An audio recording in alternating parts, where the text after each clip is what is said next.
بسم الله الرحمن الرحيم إنا أنزلنا إليك الكتاب بالحق لتحكم بين الناس بما أراك الله ولا تكن للخائنين خصيما۔ اے پیغمبر، ہم نے تم پر سچی کتاب نازل کی ہے تاکہ خدا کی ہدایت کے مطابق لوگوں کے مقدمات میں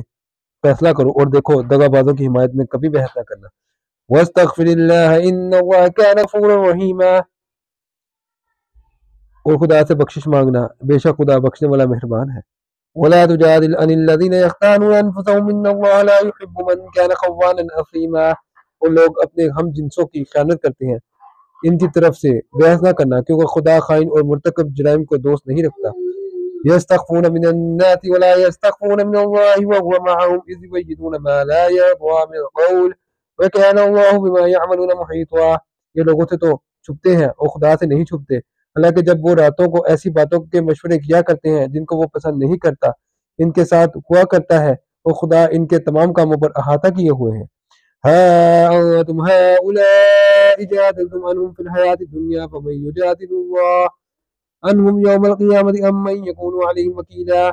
تم لوگ دنیا کی زندگی میں تو ان کی طرف سے بحث کر لیتے ہو، قیامت کو ان کی طرف سے خدا کے ساتھ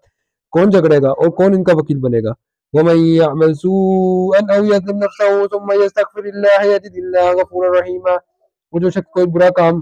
کر بیٹھے یا اپنے حق میں ظلم کر لے پھر خدا سے بخشش مانگے تو خدا کو بخشنے والا اور مہربان پائے گا۔ وَمَن يَكْسِبْ إِثْمًا فَإِنَّمَا يَكْسِبُهُ عَلَى نَفْسِهِ وَكَانَ اللَّهُ عَلِيمًا حَكِيمًا،